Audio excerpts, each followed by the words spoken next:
Hey guys, welcome back to another episode. In today's episode, we'll be doing a Game Week 6 team review, as well as a Game Week 7 team selection.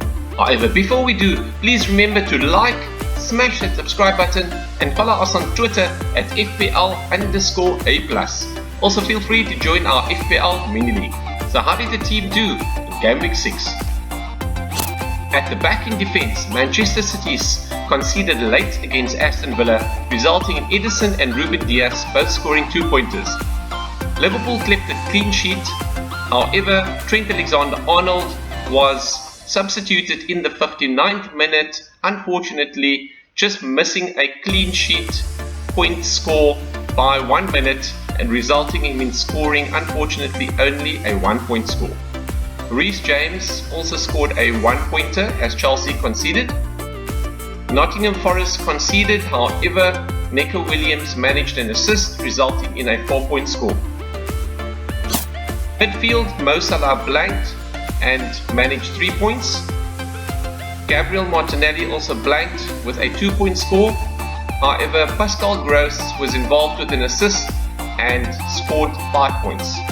Up front, Gabriel Jesus blanked for a 1-pointer. And the hero of the game week was Ivan Toney with a hat-trick and a monster haul of 17 points. Also up front, our captain Erling Haaland continued his spectacular form with a goal and 18 points as our captain. This resulted in a total of 56 points, which was higher than the 45 points score average. Overall, this was a green arrow, which we are quite happy with, as our rank has improved from 1.1 million previously to around 691,000. This is how the standings are for the FPLA Super League. In first place we've got Oranil Motsosu. In second place we've got Calvin David Mokibi. Third place goes to Dennis Kuswanda. Fourth place goes to Shazad Ahmed. In fifth place we've got Pedro Azevedo. Sixth place we've got Celo Mello. Seventh place goes to Mystic Imam. Eighth place goes to Gamu Precious. In ninth place we've got Arnav Garg. And rounding up the top 10 we've got Aja Mezeba. Well done to these guys that have made it in the top 10. Those that are not yet in the top 10, keep on pushing and you will hopefully get there soon. If you haven't joined the FPLA Super League, you are still welcome to join it. Quite interesting to note that only number 1 and number 7 in the top 10 have played any chips. Currently players on our watch list. The first one that we've got is Kieran Trippier from Newcastle, who has been in brilliant form this season. He's nailed on, he's the captain, he's on set pieces, he's got assist and goal threat, as well as Newcastle have been defensively sound after Byrne was signed, as well as Eddie Howe has made them into quite a solid unit at the back.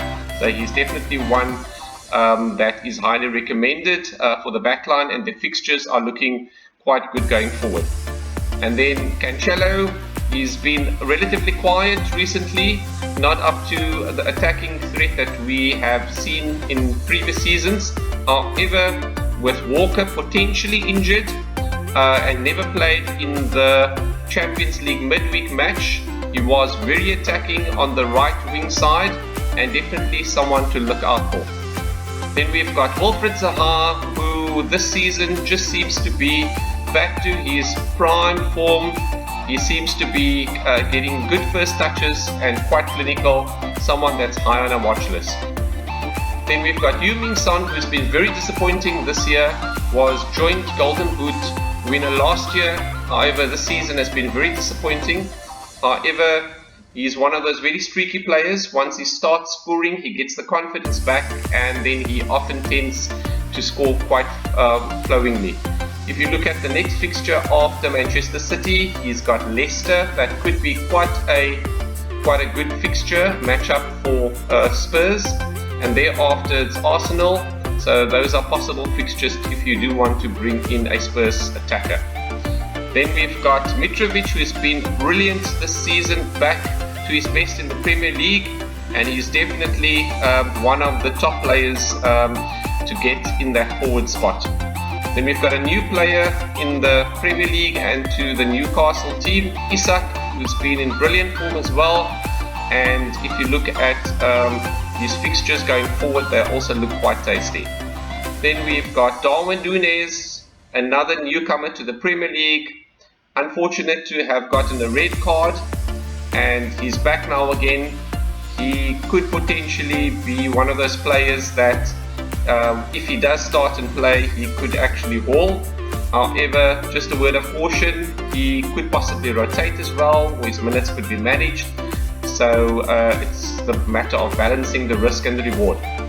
Then we've got Harry Kane, who's been quite good this season, probably a bit more under the radar than we'd expect, and that's mainly because of Erling Haaland.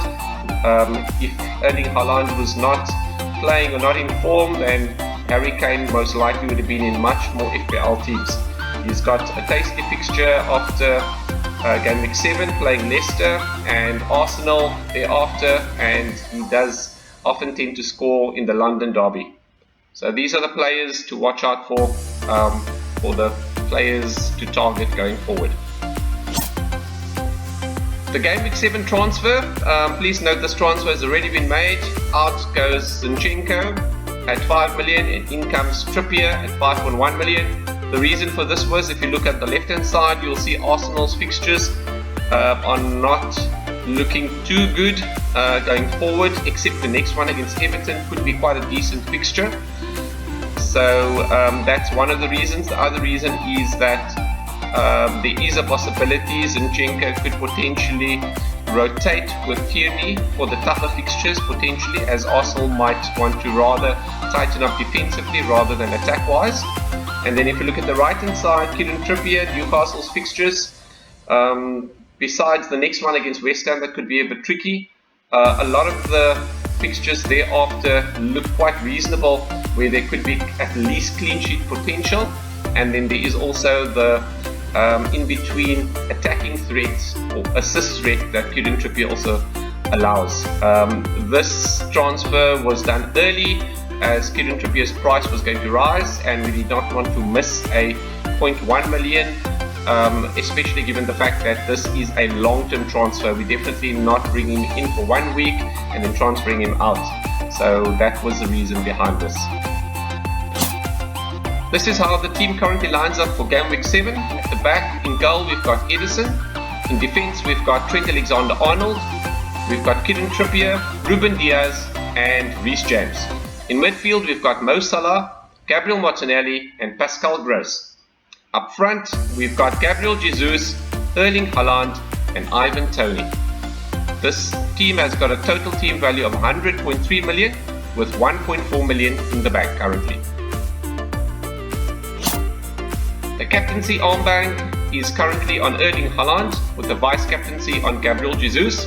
This week is probably more settled than previous game weeks, where it was a bit of a toss-up between Haaland and Salah.